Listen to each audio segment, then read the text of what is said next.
his infiltration into our society, and the terrifying discovery he made about what humanity has become. More importantly, this is about the choice he had to make, a choice that affects every single person watching this right now. Before we begin, I need to ask you something. Have you ever felt different? Like you don't quite belong? Like there's something inside you waiting to awaken? Leave your answer in the comments, because by the end of this story, you'll understand why I'm asking. Deep beneath the desert sands of southern Iraq, 300 feet below what was once the ancient city of Eridu, something stirred in the darkness. For 4,000 years, Commander Enlil had been in stasis, his biological functions suspended in a crystalline chamber designed by Anunnaki engineers millennia before humans discovered fire. The chamber itself was a marvel of technology that Earth science still cannot comprehend. Walls made of a metallic compound that doesn't exist. Energy systems that draw power from the Earth's electromagnetic field. And most importantly, automated monitoring systems that continuously scan the surface world, waiting for specific triggers. On the morning of March 15, 2019, those systems detected an anomaly. The automated protocols analyzed genetic data being transmitted wirelessly from thousands of hospitals, research facilities, and DNA testing companies around the world. Modern humans, in their obsession with ancestry and genetics, had unwittingly created a global database that fed directly into Anunnaki monitoring stations. And that morning, the ancient algorithms identified something that should have been impossible. Multiple human subjects showing genetic markers that were supposed to have been permanently suppressed 4,500 years ago. The crystalline chamber began to glow with a pale blue light. Nutrients flooded through tubes connected to Enlil's body, reactivating organs that had been dormant for longer than recorded human history. His eyes opened, but they were not human eyes. They were larger, more angular, with pupils that contracted into vertical slits as they adjusted to the chamber's light. His skin, pale golden color, began to regain its natural luminescence. He stood slowly, his 7-foot frame unfolding with mechanical precision. Enlil's mind awakened more slowly than his body. Memories flooded back in waves. He remembered Nibiru, his home world, a planet with technology so advanced it seemed like magic. He remembered the crisis that brought his people to Earth 450,000 years ago. Their planet's atmosphere was deteriorating, and they needed gold, vast amounts of it, to create a shield of monatomic particles in their upper atmosphere. Earth had gold in abundance, but mining it was brutal work. He remembered the rebellion. The Anunnaki workers, even with their superior strength and longevity, grew tired of the endless labor in the deep mines of Africa and Mesopotamia. They demanded relief, and so, the scientists of Nibiru proposed a solution that would change everything. Create a worker species. Take the primitive hominids already living on Earth and upgrade them genetically. Mix Anunnaki DNA with theirs to create something stronger, more intelligent, but still controllable. Enlil remembered standing in the genetics laboratory with Enki, the chief scientist, as they performed the first successful hybridization. The result was extraordinary. The new beings, the humans, were intelligent enough to follow complex instructions, but genetically programmed with shortened lifespans and cognitive limitations that prevented them from challenging their creators. They were the perfect slaves. But then came the complications. Some humans began developing beyond their intended parameters. They started asking questions, creating art, forming complex societies. Worst of all, some Anunnaki, ignoring strict protocols, began breeding with human females, creating hybrid offspring with unpredictable abilities. The situation spiraled out of control. Enlil remembered the decision he supported. The Great Flood. It wasn't a natural disaster or divine punishment as human religions later described it. It was a carefully orchestrated climatic event. The Anunnaki had technology to manipulate weather systems and tectonic activity. They triggered the melting of massive ice sheets, causing a global deluge that wiped out most of the human population and all of the problematic hybrid bloodlines. Or so they thought. After the flood, the surviving humans were genetically modified again, this time with stronger inhibitors built into their DNA. Genes that would prevent the development of telepathic abilities. Genes that limited lifespan to prevent the accumulation of too much knowledge. Genes that made humans more docile, more easily controlled through fear and superstition. Then, as the need for gold diminished and the crisis on Nibiru was resolved, most Anunnaki left Earth. A few stayed behind, posing as gods to guide human civilization along controlled paths. But eventually, even they departed. Enlil had volunteered to remain in stasis, a failsafe in case humanity ever posed a threat again. Now, after 4 millennia, he had been awakened. Something had gone wrong with the genetic programming. He approached the chamber's control panel and accessed the diagnostic reports. What he saw made his blood run cold, even though Anunnaki blood was naturally several degrees cooler than humans. The data showed dozens of individuals across the planet exhibiting active Anunnaki genetic markers. Not dormant, active. This shouldn't be possible. The inhibitor genes were supposed to be foolproof. Enlil made a decision. He would need to investigate personally. He would go to the surface, infiltrate human society, and determine the extent of this genetic anomaly. And if necessary, he would implement the final solution, a bioweapon his people had developed but never deployed. A virus that would target and eliminate any human carrying active Anunnaki DNA, preserving the docile majority while removing the potential threat. He initiated the chamber's exit sequence. The metallic walls slid open, revealing a tunnel that led upward toward the surface.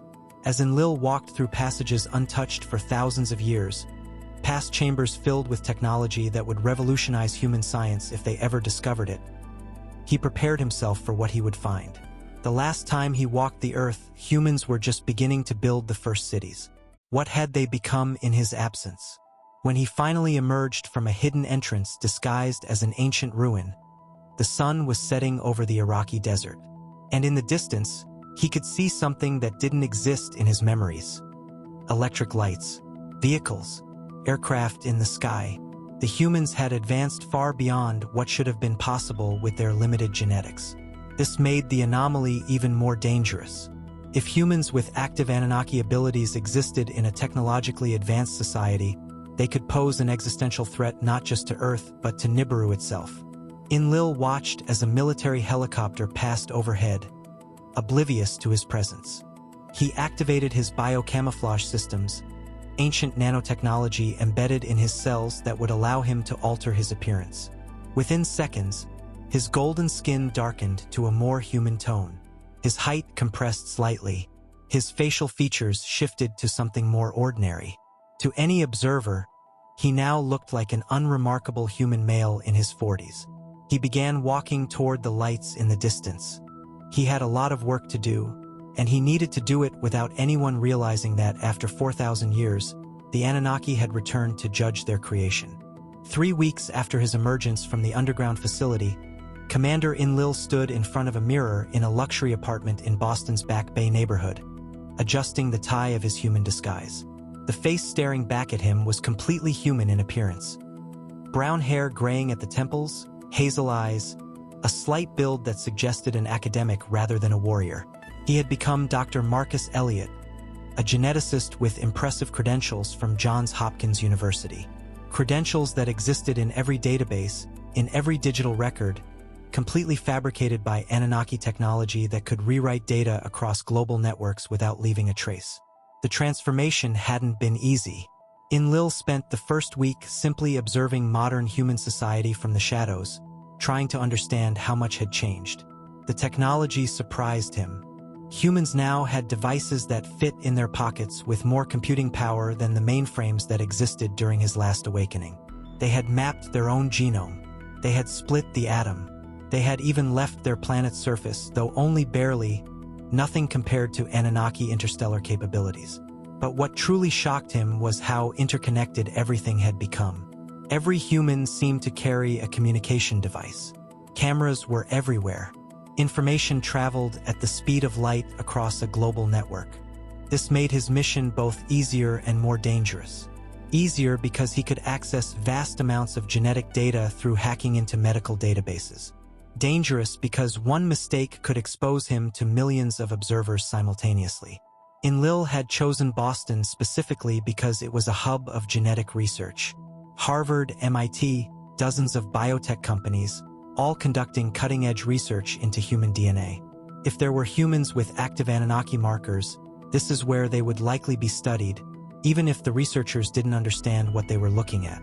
Using his falsified credentials, he secured a position at Biogenesis Labs, a private company conducting research into genetic diseases and longevity.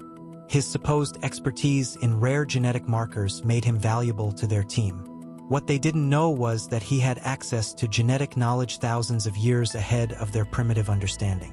On his first day, Enlil sat in a laboratory surrounded by equipment that seemed absurdly crude compared to Anunnaki technology, yet was state-of-the-art for humans. His colleague, Dr. Jennifer Walsh, showed him their current project, analyzing DNA samples from individuals with unusual longevity or resistance to disease. We're trying to identify the genetic factors that allow some people to live past 100 while maintaining cognitive function, Jennifer explained enthusiastically, pulling up data on her computer screen.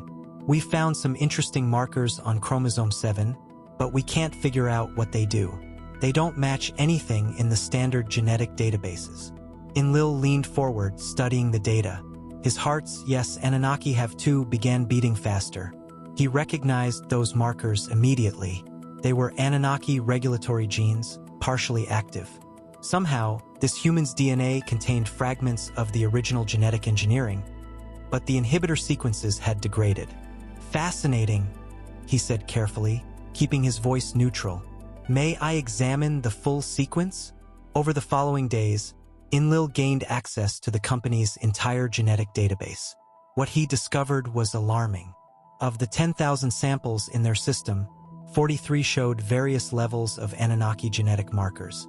Most were dormant or barely expressed, but 7 samples showed significant activity. These individuals would likely have enhanced cognitive abilities, stronger immune systems, and potentially very weak telepathic sensitivity. But one sample stood out above all others. Subject SH-2847, a 28-year-old female living in Boston. Her genetic profile showed 12% active Anunnaki markers. This should be absolutely impossible. Even the Nephilim, the forbidden human Anunnaki hybrids from ancient times, rarely exceeded 8%. He had to find her. Using the database, Enlil identified her, Sarah Chun, a librarian working at the Boston Public Library. According to medical records he accessed illegally through Anunnaki technology. She had always been healthy, never sick, not even a common cold. She had tested exceptionally high on intelligence assessments as a child. She had reported occasional vivid dreams that felt like memories from other lives. All symptoms of active Anunnaki DNA. For a week, Enlil observed her. He sat in the library, pretending to research, watching how she interacted with patrons. She was kind, patient, intelligent. She seemed completely unaware that she was genetically different from everyone around her. But he noticed small things. The way she sometimes paused mid-sentence, as if hearing something no one else could. The way she seemed to sense when someone was approaching before they were visible. The way her eyes occasionally reflected light strangely, almost like his own eyes did before he camouflaged them. He also noticed something else. She was being watched by others. 2 men in dark suits appeared repeatedly near the library, always at a distance, always observing. Enlil recognized the signs immediately. These weren't ordinary surveillance agents. Their movements were too precise, too coordinated.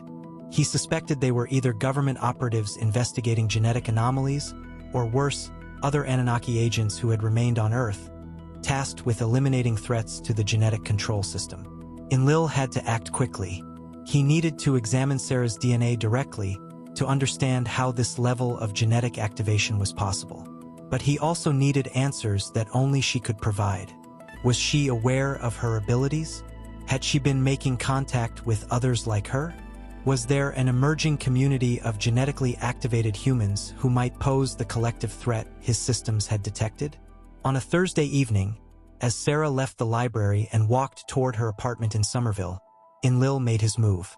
He had prepared a location, an abandoned warehouse near the port that he had converted into a temporary research facility using equipment materialized from the underground base. The technology worked by quantum entanglement, allowing him to transport objects from the Iraq facility to his location instantly. He waited until Sarah walked through a quiet section of street, then activated a neural disruptor. It was a small device no larger than a pen that emitted a frequency that rendered humans unconscious without causing harm. Sarah collapsed, and Enlil caught her before she hit the ground. To any security camera, it would look like she had simply fainted and a good Samaritan was helping her. He carried her to a waiting vehicle and drove to the warehouse. When Sarah woke 2 hours later, she was lying on an examination table in a room that looked like something from a science fiction film. Walls glowed with soft blue light. Holographic displays floated in the air showing complex data streams. And standing beside her was a man she had never seen before, though something about his eyes made her feel a primal fear she couldn't explain. "Please don't be afraid," Enlil said, his voice calm but commanding. "I'm not going to hurt you, but I need to understand what you are." Sarah tried to sit up but found she couldn't move. Not because she was restrained, but because her muscles wouldn't respond. "What did you do to me? Who are you?" "My name is Enlil," he said simply, "and I'm the one who made your species. Now, I want to pause here and ask you something. We're only 2 chapters into this story, but already we've uncovered disturbing truths about genetic manipulation, surveillance, and the origins of humanity. What do you think about what you've seen so far? Do you believe it's possible that our DNA contains hidden programming? Have you ever felt like Sarah, sensing things you couldn't explain? Share your thoughts in the comments below. And stay with me, because what comes next will challenge everything you believe about human history. Sarah's mind raced as she stared at the being who called himself Enlil. Every rational part of her brain screamed that this was impossible, that she was dreaming or drugged or experiencing some kind of psychotic break. But something deeper, something primal in her consciousness, recognized the truth in his words. She had always felt different. Those dreams that felt like memories. The way she could sometimes sense emotions from people around her. The fact that she had never been sick, never needed glasses, never felt the physical limitations other people complained about. "You're insane," she said, though her voice lacked conviction. "Humans evolved naturally. We're primates. There's fossil evidence, genetic evidence. Evidence we allowed you to find." Enlil interrupted, moving to one of the holographic displays. With a gesture, images appeared in the air. Ancient tablets covered in cuneiform writing. DNA helixes rotating slowly. "Your scientists believe they discovered DNA in 1953. We were manipulating it 450,000 years ago. Every fossil you found, every genetic marker you've traced, it's all part of a controlled narrative. We didn't guide your evolution.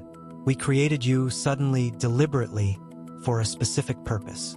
He manipulated the hologram, and a 3-dimensional model of a chromosome appeared. "This is standard human DNA from the general population." Another model appeared beside it. "This is yours." The differences were highlighted in red. Dozens of sequences that didn't match. "You have active Anunnaki genetic markers that shouldn't exist. The inhibitor genes we installed after the Great Flood should have prevented this. You shouldn't be possible." Sarah felt paralysis releasing from her body as Enlil deactivated whatever was holding her. She sat up slowly, staring at the genetic models. She had a bachelor's degree in biology. She understood enough to see that the differences were real, not fabricated. "What are you going to do to me?" "I need to run tests," Enlil said. "I need to understand how your DNA bypassed the controls. But first, I need to know your family history. Where are your parents from? Do you know anything about your ancestry beyond a few generations?" Sarah thought about her family. "My mother's side is Chinese, from a small village in Yunnan province. My father's side is European, mostly Greek and Turkish. My grandmother used to tell stories about our family line, said we descended from ancient priests or something. I always thought they were just family legends." Enlil's expression changed, something like recognition crossing his features. "Yunnan province. There was an Anunnaki outpost there 12,000 years ago. We had a small research facility studying the local human populations. And Greece, Turkey, that's ancient Anatolia and the Mediterranean. That region had the highest concentration of Nephilim bloodlines before the flood." He pulled up another hologram, this one showing a family tree that extended back thousands of years. The Nephilim were the offspring of Anunnaki males who violated our protocols and bred with human females. Their children had unstable genetics, sometimes developing abilities that made them dangerous. We thought we had eliminated all those bloodlines, but clearly some survived. Sarah stared at the family tree, watching as it extended back through centuries, through empires and civilizations she had only read about in books. You're saying I'm descended from, what, ancient gods and humans? We were never gods, Enlil said quietly. We were scientists who made the greatest mistake in our species' history. We gave our creation intelligence without wisdom, freedom without the ability to handle it responsibly. And now, some of you are waking up to abilities you don't understand. Over the next 3 hours, Enlil ran a series of tests. He extracted blood samples, ran them through analysis equipment that looked like crystalline sculptures but functioned with impossible precision. He conducted neurological scans that mapped Sarah's brain activity in ways that no human technology could match. And with each test, his concern grew. Your genetic activation is more advanced than I thought, he said, showing her brain scans. These regions here, they're developing structures that don't exist in normal human brains. Neural pathways that would allow for direct mind-to-mind communication. Sensory processing centers that can detect electromagnetic fields. You're not just carrying dormant Anunnaki DNA. You're actively developing Anunnaki neurology. What does that mean? Sarah asked, fear creeping into her voice. Enlil was silent for a moment, considering how much to tell her. Finally, he made a decision. It means you're in danger. There are others like me on Earth. Not many, perhaps a dozen, but they're here. Their job is to monitor the human population and eliminate any genetic anomalies that threaten the control system. They've been doing this for thousands of years, causing accidents or mysterious illnesses that kill people like you before you can fully awaken. He pulled up another display showing news articles and medical reports. This man, James Patterson, died of a sudden brain aneurysm last year at age 32. No family history, no warning signs. His DNA showed 8% active Anunnaki markers. Another article appeared. Maria Gonzalez died in a car accident 6 months ago. The other driver was never found. She had 11% activation. More articles flashed by. They're systematically eliminating anyone who shows signs of genetic awakening. Sarah felt sick. Why? If we're just developing abilities, why kill us? Because you represent an existential threat, Enlil said bluntly. Think about it. Humans with Anunnaki intelligence, longevity, and telepathic abilities, but without the genetic programming that made you obedient. You would quickly realize the truth about your history. You would resist. You would fight back. And with your species' nuclear weapons and biological warfare capabilities, you could potentially strike back at Nibiru itself. He brought up a star chart, showing a planet in an elongated orbit around their sun. My home world passes through your solar system every 3,600 years. The next passage is in 2043. If there's a population of awakened humans with advanced abilities by then, they could pose a threat to the fleet that comes during the passage. Sarah stood up from the examination table, her legs shaky but functional. So what happens now? Are you going to kill me to eliminate the threat? Enlil looked at her for a long moment. This was the question he had been asking himself since he woke up. His orders were clear. Any genetic anomaly that posed a risk should be eliminated. He had the means to do it. A painless injection that would stop her heart. Or he could release a targeted virus that would hunt down and kill every human with active Anunnaki markers within a month, making it look like a new pandemic. But something stopped him.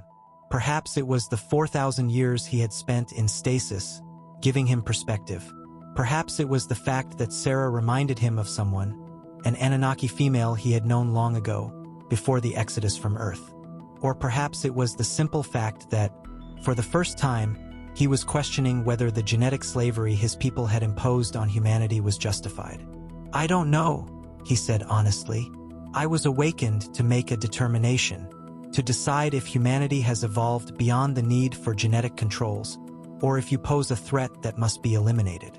I've been gathering data, but I've also been watching your species. You've accomplished things we never expected. Art, music, literature, philosophy. You've created beauty in ways my people never imagined.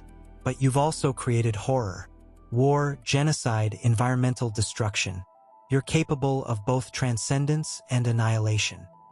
He turned off the holograms, and the room darkened except for the soft blue glow of the walls. Sarah Chun, you have 12% active Anunnaki DNA. That makes you more Anunnaki than most humans, but still mostly human. You exist in between two species, so I'm going to do something unprecedented. I'm going to show you the truth about everything. The real history of humanity, the genetic manipulation, the floods and plagues we used to control your population, the wars we started to prevent you from uniting, everything. And then, I'm going to let you make an argument for why your species deserves to continue existing. Sarah stared at him in disbelief. You're going to decide the fate of 8 billion people based on what I say? No, Enlil said. I'm going to decide based on what you represent. If a human with active Anunnaki DNA can convince me that humanity deserves freedom from genetic control, then perhaps the experiment has succeeded in ways we never intended. But if you can't, then I'll release the virus, and within a generation, all of you will return to being exactly what we designed you to be. Obedient, limited, safe. He extended his hand. Come with me. I'm going to show you the history your species has forgotten. Thank you so much for staying with me through this intense chapter. I know this is heavy material, dealing with genetic manipulation, hidden histories, and existential threats. But trust me, the best is still to come. In the next chapters, we're going to dive deep into the true history of humanity and discover what decision Enlil ultimately makes. Don't go anywhere. The holographic chamber in Enlil's warehouse transformed into something beyond human technology. The walls dissolved into pure light, creating a three-dimensional space where past events could be replayed with perfect clarity. Sarah stood in the center, surrounded by history unfolding around her as if she were actually there, witnessing events that happened hundreds of thousands of years ago. What you're about to see, Enlil said, his voice echoing through the chamber, has been recorded in your species' myths and legends, but distorted, misunderstood, reduced to stories about gods and monsters. This is the truth. The chamber filled with the image of a planet, not Earth. This world was larger, with vast oceans of a strange purple color and continents covered in geometric cities that stretched for thousands of miles. Massive structures reached into space, connected by vehicles that moved without any visible means of propulsion. Nibiru, Enlil said, my home. For 150,000 years ago, we faced a crisis.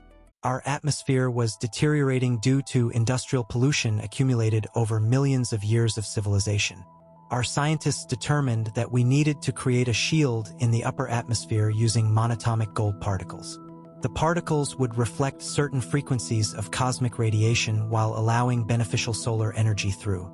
We needed hundreds of tons of gold to implement the solution. The scene shifted. Now Sarah saw Anunnaki engineers conducting surveys of different planets in their solar system. We found the gold on Earth.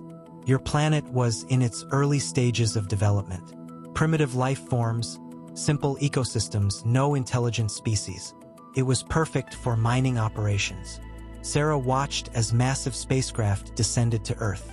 The planet looked different, the continents arranged in unfamiliar configurations.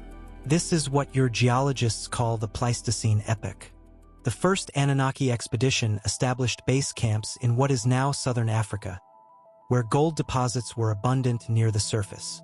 The hologram showed Anunnaki workers, beings like Enlil but wearing advanced exosuits, using technology to extract gold from the earth. For thousands of years, we mined. We sent the gold back to Nibiru, but the work was brutal. Even with our technology, even with our physical advantages, the extraction process was demanding. The workers began to rebel. The scene shifted to what looked like a council chamber on Nibiru.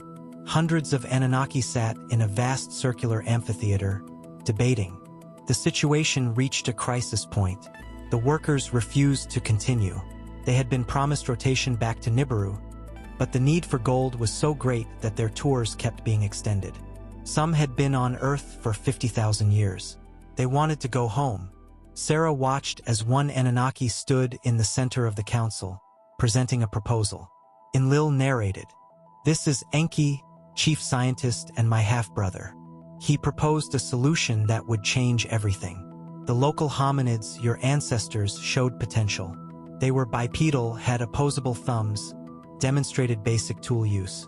Enki suggested we uplift them genetically, create a hybrid species that could do the mining work." The hologram showed a laboratory. Sarah watched as Anunnaki scientists worked with genetic material, combining strands of DNA in ways that looked like art as much as science. "We took DNA from the most intelligent local hominids, probably what your scientists call Homo erectus. We added specific sequences from our own genome, enhanced cognitive capacity but not too much, increased strength and endurance, extended lifespan but limited compared to Anunnaki longevity. We carefully designed the limitations." The image shifted to show the first successful hybrid. It looked human but different, stronger, more symmetrical, with eyes that held a spark of intelligence that the other hominids lacked.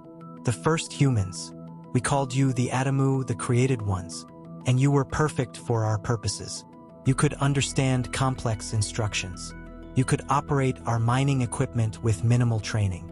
You reproduced quickly, providing a constant workforce." Sarah felt a chill as she watched thousands of these early humans working in massive mines, supervised by a handful of Anunnaki overseers. "We created you to be slaves. That's the truth your species has forgotten. Every human alive today is descended from a genetically engineered workforce designed to serve Anunnaki interests." The scene shifted forward in time. Now Sarah saw something different. Early humans living in more complex settlements, creating art on cave walls, developing language and culture. But something unexpected happened. You developed consciousness beyond your programming. You began to question, to dream, to create things that had no practical purpose, just beauty for its own sake. This wasn't supposed to happen. Enlil's voice took on a different tone, something almost like regret. "We debated what to do. Some argued we should eliminate the entire human population and start over with better genetic controls. Others, including Enki, argued that this emergent consciousness was fascinating and should be studied. The debate became moot when some Anunnaki males began breaking our most sacred protocol. The hologram showed Anunnaki and humans together in ways that made Sarah's face flush. They began breeding with human females. The offspring, the Nephilim, your legends call them giants or demigods, had unstable genetics. Some developed extraordinary abilities: telepathy, telekinesis, extreme longevity, rapid healing. They were magnificent and terrifying. Sarah watched as these hybrid beings walked among humans, clearly different, clearly powerful. Some were benevolent, teaching humans agriculture and astronomy. Others were tyrannical, using their abilities to dominate and control. The situation spiraled out of control. The Nephilim began breeding with humans, creating multiple generations of hybrids with unpredictable abilities. Human civilization advanced rapidly, far faster than we had intended. You were developing technologies and weapons. Some human groups began worshipping the Nephilim as gods, while others fought against them. The scene shifted to a council meeting. Anunnaki leaders in heated debate. The decision was made at the highest levels. We would reset the experiment. Earth's climate was naturally unstable during that period. Ice ages came and went. We had technology to manipulate weather patterns and tectonic activity. We engineered the Great Flood.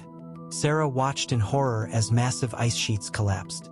Tidal waves hundreds of feet high swept across continents. Cities were swallowed. Millions of humans and Nephilim died in the rushing waters. We saved a few. Your legends call him Noah. His real name was Zayusadra, and he was a human with minimal Nephilim genetics who had proven loyal to the Anunnaki. We told him to build a vessel to save breeding pairs of animals and a select group of humans. The genetic stock to restart human civilization. The waters receded, showing a devastated planet. After the flood, we modified the survivors. New genetic programming. Shorter lifespans, you went from living 800 years to barely 100. Cognitive limitations, we reduced your capacity for abstract thought and pattern recognition. Emotional manipulation, we increased your susceptibility to fear and superstition, making you easier to control through religious doctrine. Most importantly, we installed inhibitor genes to prevent the development of any Anunnaki abilities. The hologram showed human civilization rebuilding. Sumer, Egypt, the Indus Valley. We guided your redevelopment. We appeared as gods, giving you laws, teaching you agriculture and mathematics, but always keeping you dependent, always limiting what you could achieve. We started wars between your groups to prevent you from uniting. We toppled empires that grew too advanced. We preserved the inhibitor genes through careful monitoring. The scene shifted through history at high speed. Sarah saw brief glimpses of events she recognized from history books, but with Anunnaki lurking in the background, pulling strings.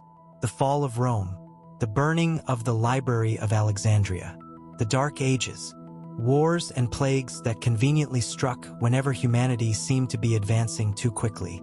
Eventually, most of us left Earth. The gold shipments had saved Nibiru. Our mission was complete, but we left behind monitoring systems and a few agents to ensure humanity remained under control. The inhibitor genes were supposed to be permanent, degrading naturally but never reactivating the Anunnaki sequences. The hologram returned to the present, showing Sarah standing in the warehouse. But something went wrong. The inhibitor genes are failing in some individuals. People like you are being born with active Anunnaki DNA. You're developing abilities. You're waking up. And that's why I'm here. Sarah stood in silence, processing what she had seen. Part of her wanted to deny it all, to call it elaborate fiction. But she couldn't. Too many pieces fit.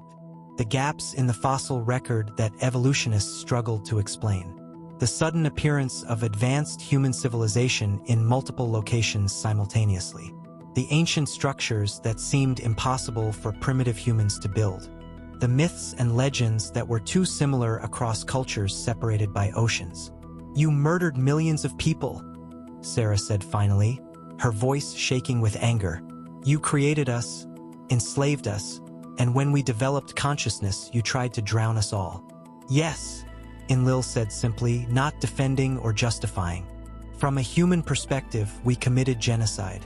From our perspective, we were managing a failed experiment. Neither justification makes it right.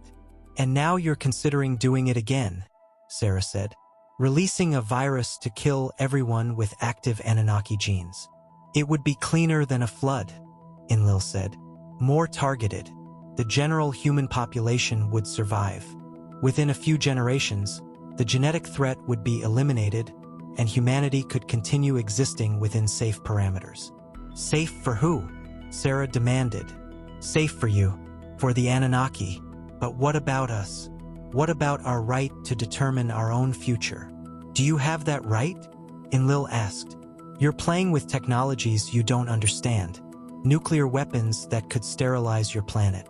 Genetic engineering that could create new bioweapons. Artificial intelligence that might surpass and eliminate you. You're a species with godlike technology but childlike wisdom. Every year, you come closer to destroying yourselves. So you keep us limited forever? Sarah asked. Genetic prisoners who can never reach our full potential? Or I remove the limitations and risk you destroying not just yourselves, but potentially threatening other worlds, including Nibiru, Enlil countered. That's the choice I face. He gestured, and new holograms appeared. Equations, genetic sequences, probability matrices. I've been running simulations since I awakened. In 87% of scenarios where the genetic inhibitors are removed, humanity destroys itself within 200 years. Nuclear war, bioengineered plagues, climate collapse. In 9% of scenarios, you survive but become expansionist, eventually bringing conflict to other worlds. In only 4% of scenarios do you achieve peaceful advancement. But in that 4%, what do we become? Sarah asked. Enlil pulled up those scenarios. Sarah saw images of a future Earth transformed. cities that merged seamlessly with nature, technology that worked with biology rather than against it, humans traveling to other stars, making peaceful contact with alien civilizations, a mature, enlightened species that had overcome its violent origins. Beautiful, isn't it? Enlil said softly, but it's only a 4% chance. Would you bet your entire species on those odds? Sarah looked at the images, then back at Enlil. You're asking the wrong question. You're asking whether we deserve to be free based on what we might become. But freedom isn't something you earn by proving you'll use it wisely. Freedom is a fundamental right. You gave us consciousness, Enlil. You gave us the ability to think, to feel, to choose. You can't take that back just because we might make bad choices. We can and we have, Enlil said. The inhibitor genes prove that. And look what we accomplished anyway, Sarah said passionately. Even with our genetics limited, even with our lifespans shortened, even with our abilities suppressed, we still created art that moves people to tears. We still developed science that revealed the structure of the universe. We still built societies based on principles of justice and equality, however imperfectly realized. Imagine what we could do with our full potential unleashed. Imagine what horrors you could create, Enlil countered. Humans with Anunnaki telepathy could manipulate entire populations. Humans with extended lifespans could become immortal dictators. Humans with our intelligence could create weapons that make nuclear bombs look like children's toys. We could also cure every disease, end poverty, spread life throughout the galaxy. You're only seeing the negative possibilities because you're afraid, Sarah said. You're afraid that we'll surpass you, that we'll no longer need you, that we'll judge you for what you did to us. Enlil was silent for a long moment. When he spoke, his voice was quieter. Perhaps you're right. Perhaps fear is clouding my judgment. But fear exists for a reason. Protects us from threats. Or it prevents us from seeing opportunities, Sarah said. She stepped closer to him. You showed me our history. Now let me show you our future. Not the statistical projections from your computer. The real future that exists in human hearts. She pulled out her phone, something that made Enlil tense until he realized she wasn't calling for help. She showed him videos. A father meeting his adopted daughter for the first time, tears of joy streaming down his face. Volunteers rebuilding homes destroyed by natural disasters. Scientists from different nations collaborating to cure cancer. Artists creating beauty in refugee camps. Young people protesting for environmental protection. This is what humans do, Sarah said.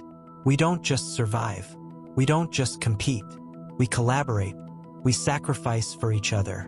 We create meaning in a universe that doesn't provide any. We're not perfect. We make terrible mistakes.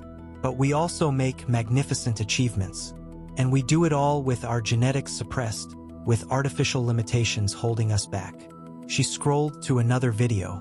This is Malala Yousafzai, shot in the head by terrorists for advocating for girls' education. She survived, and instead of seeking revenge, she continued fighting for education worldwide. This is what limited humans can do. What could we do unlimited? Enlil watched the videos, something stirring in him that he hadn't felt in millennia. It might have been hope, or it might have been the realization that the experiment had succeeded far beyond its original parameters. The slaves had become creators. The tools had become artists. The experiment had developed a soul. I need to think, he said finally. I need to process what you've shown me, what I've witnessed during my time observing your species. How long do I have? Sarah asked. Before you make your decision? I don't know, Enlil admitted. But I promise you this. Whatever I decide, you'll know before I implement it. You've earned that much. He gestured, and a door opened in the wall. You're free to go. I'm not holding you prisoner. But I need you to promise me something. Don't tell anyone about this conversation. Don't try to warn other people with active Anunnaki DNA. If I decide to implement the virus, knowing about it won't save them. And if I decide to remove the genetic controls, they'll discover their abilities naturally. And if I break that promise? Sarah asked. Then I'll know humanity isn't ready for freedom, Enlil said. Because freedom requires the ability to exercise restraint, to think beyond immediate reactions. Trust is the foundation of freedom. Sarah considered this, then nodded slowly. I won't tell anyone, but I want something in return. What? Let me show you more of humanity, not through holograms or surveillance. Let me take you into the world as Dr. Marcus Elliot. Let you experience what it means to be human. Then make your decision. Enlil studied her face, seeing determination and hope there. Finally, he nodded. 3 days. Then I decide. Sarah walked toward the door, then paused. Enlil, can I ask you something? Yes. In all your observations, in all your data, have you ever considered that maybe we're not your experiment anymore? That maybe we're our own species now, with our own destiny? She left before he could answer, but her question echoed in the empty warehouse long after she was gone. 3 days. That's all the time Enlil had given himself to make the most consequential decision in human history, though humanity would never know it was being made. He spent those 72 hours with Sarah Chun, experiencing human life through eyes that hadn't seen Earth in 4,000 years. And what he saw challenged everything he thought he knew about the species he had helped create. On the first day, Sarah took him to a children's hospital, not to observe from a distance, but to participate. As Dr. Marcus Elliot, he was welcomed to tour the facility and meet with young patients suffering from genetic diseases, cancers, and birth defects. Enlil, who had witnessed civilizations rise and fall, who had engineered the genetics of an entire species, found himself unprepared for the sight of a 6-year-old girl with leukemia, smiling bravely as she showed him the artwork she had made during her chemotherapy sessions. This is Princess Rainbow, the little girl, named Emma, explained, pointing to a colorful painting. She has magic powers that let her fight the bad cells in her body.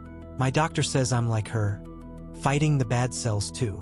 Enlil knelt beside her bed, his Anunnaki mind automatically analyzing her genetic profile. He could see the mutation that caused her cancer, a simple error in DNA replication. With his technology, he could have corrected it in seconds. But he couldn't reveal himself, so he simply said, "You're very brave, Princess Emma." "I'm not brave," Emma said matter-of-factly. "I'm scared lots of times. But Mommy says being brave isn't about not being scared. It's about doing what you need to do even when you're scared." Later, as they left the hospital, Enlil was silent. Sarah asked, "What are you thinking?" "That girl, Emma. Her cancer is caused by a genetic flaw that wouldn't exist if we had designed human genetics more carefully. We were so focused on creating efficient workers that we didn't optimize for genetic stability. Human DNA accumulates errors much faster than Anunnaki DNA. It's one of the ways we ensured your shortened lifespans. So our suffering is built into our genes," Sarah said quietly. "Another form of control." "Yes," Enlil admitted. But what struck me was her courage. She's 6 years old, facing death, and she's still creating art, still finding beauty. That wasn't something we programmed. On the second day, Sarah took him to MIT, where she had arranged for him to attend a symposium on artificial intelligence and ethics. Enlil sat in an auditorium filled with human scientists, many of them younger than 30, debating the implications of creating artificial consciousness. They discussed scenarios remarkably similar to what the Anunnaki had faced when they created humanity. Did creators have responsibility for their creations? Did created beings have rights? Where was the line between tool and person? During a break, Enlil spoke with one of the presenters, a Nigerian researcher named Dr. Adebayo Okonkwo, who was developing AI systems for medical diagnosis in underserved regions.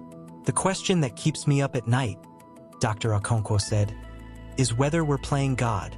We're creating intelligence, but are we wise enough to handle the responsibility?" "What's your answer?" Enlil asked. "I think wisdom comes from acknowledging our limitations," Dr. Okonkwo replied. "We're not omniscient. We're not infallible. But that doesn't mean we shouldn't try to do good with the tools we have. We just need to approach it with humility and be ready to admit when we're wrong." After the symposium, Enlil said to Sarah, Your species is grappling with the same ethical questions we faced 400,000 years ago, but your approach is different.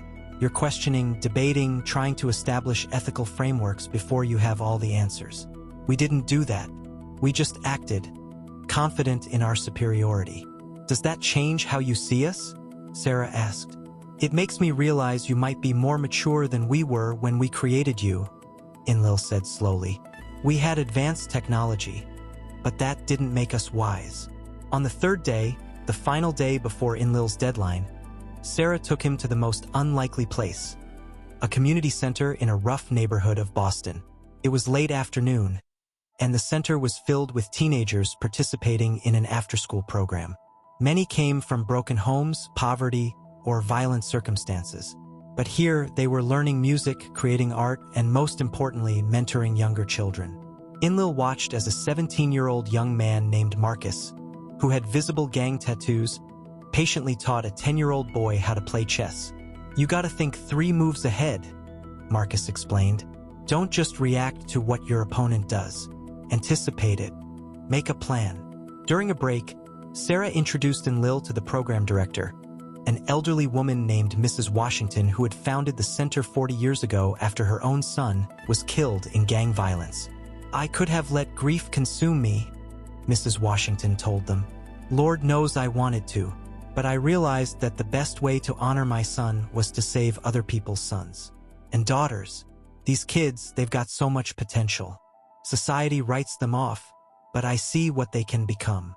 She gestured to Marcus, who was now playing chess with 3 younger kids simultaneously. That young man there, he was arrested twice before he was 16. Now he's got a full scholarship to Boston University.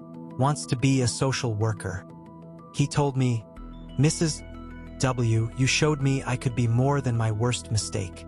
That's what I try to teach them. Your past doesn't define your future. Your choices do.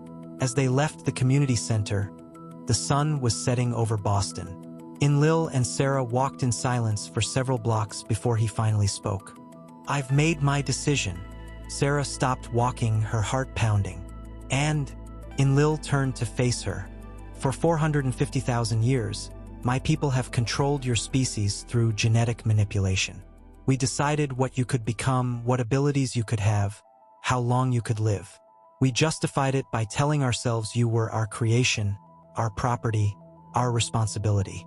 But these 3 days have shown me something I should have seen millennia ago. He paused, looking at the city around them. Humans going about their lives, unaware that their fate was being decided. You're not our creation anymore. You haven't been for a very long time. Yes, we engineered the first humans. But every generation since has been shaped by your own choices, your own evolution, your own culture.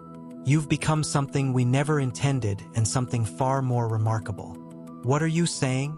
Sarah asked, afraid to hope. I'm saying the experiment is over, Enlil declared. I'm not going to release the virus.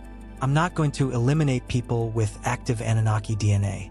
And more than that, I'm going to do something that will probably get me executed if I ever return to Nibiru. He reached into his jacket and pulled out a small crystal device. This contains the complete genetic sequence of the inhibitor genes that suppress Anunnaki abilities in human DNA. It also contains the antidote, a retrovirus that can remove those inhibitors safely. I'm giving it to you. Sarah stared at the crystal in shock. Why? Why would you give me this? Because Mrs. Washington was right, Enlil said. Your past doesn't define your future.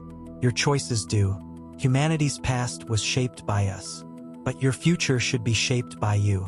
If people like you, people with active Anunnaki DNA, want to develop their abilities, they should have that choice.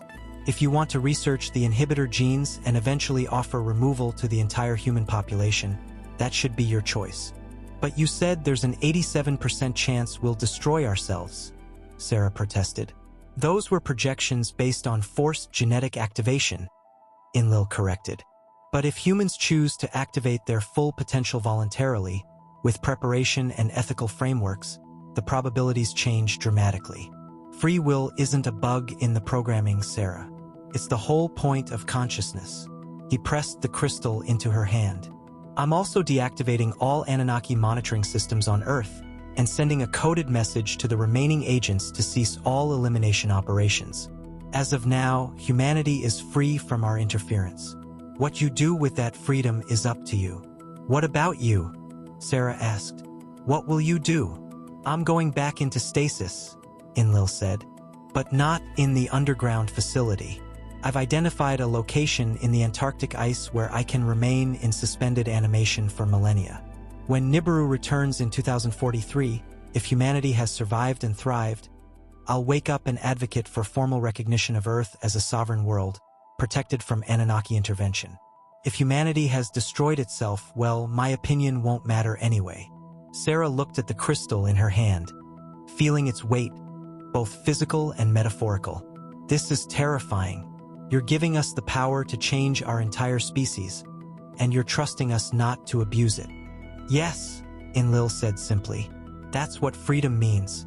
The trust that those who have power will use it responsibly, even though they sometimes won't. It's terrifying for both of us. He started to walk away, then stopped and turned back. Sarah Chun, descendant of Nephilim, carrier of both human and Anunnaki heritage, I want you to know something. In all my millennia of existence, across multiple worlds and civilizations, I've never met anyone who changed my fundamental understanding of consciousness the way you did in 3 days. Your species may have been created as slaves, but you've become something we Anunnaki never achieved. You've become truly free, not in action yet, but in spirit. And that's what matters most. Will I ever see you again? Sarah asked. When Nibiru returns, Enlil said. If humanity has proven worthy of freedom, I'll wake up, and I'll make sure the rest of my people understand what I learned here. That creation is not ownership. That intelligence without wisdom is worthless. And that sometimes, the greatest act of power is choosing not to use it. He touched his temple, activating his biocamouflage. Before Sarah's eyes, Dr. Marcus Elliott faded away, replaced briefly by the true form of Commander Enlil, golden skin, vertical pupils, 7 feet of alien majesty. Then he activated his cloaking technology and vanished completely from sight. Sarah stood alone on the sidewalk, clutching a crystal that contained the genetic destiny of 8 billion people. She looked up at the sky, where stars were just beginning to appear in the twilight. Somewhere out there, Nibiru orbited, carrying a civilization that thought it had mastered creation.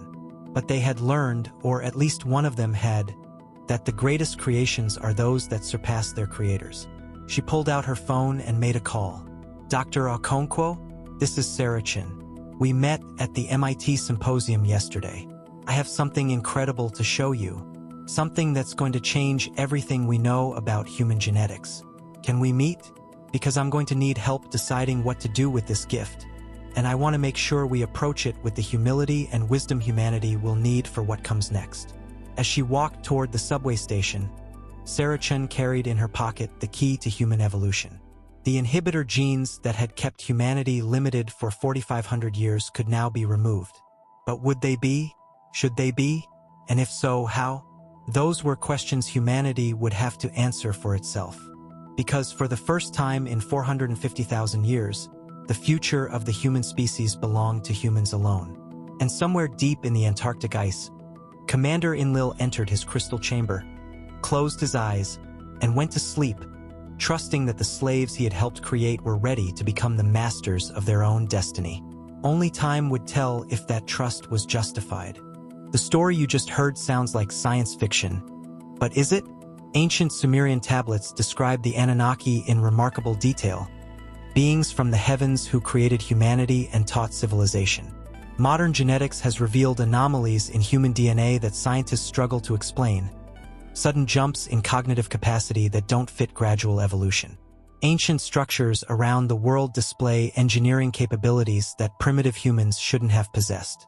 And there are people today, perhaps people watching this right now, who feel different, whose sensibilities they can't explain, who have always known they were meant for something more. What if Sarah Chun represents all of us? What if we're all carrying dormant potential, genetic heritage from a source we don't understand? What if the only thing holding us back is programming installed by beings who feared what we might become? I want to hear from you in the comments. Do you believe in the Anunnaki? Have you ever felt like you were more than just human? Do you think we're ready as a species to unlock our full potential? Your opinion matters because if the story contains even a grain of truth, the decisions we make about our future will determine whether we become the enlightened beings Enlil hoped we could be, or whether we'll prove that the genetic controls were necessary after all. If you found this story as compelling as I did researching and presenting it, please subscribe to this channel. We're dedicated to exploring the hidden truths about human origins, ancient civilizations, and the mysteries that mainstream science refuses to acknowledge. Hit that subscribe button and activate notifications because the rabbit hole goes much deeper than this. And speaking of deeper, you need to watch the next video in this series. We're going to reveal the 7 signs that you might have active Anunnaki DNA, the markers that separate ordinary humans from those who carry the genetic legacy of the gods. Some of these signs are physical, some are psychological, and some are abilities you might have experienced without understanding what they meant. Do you have the courage to find out if you're one of the awakened? Click the video appearing on your screen right now to discover the truth about yourself. Remember, the greatest prison is the one you don't know exists, and the first step to freedom is recognizing the bars. Until next time, keep questioning, keep searching, and never accept that the reality you see is the only reality that exists.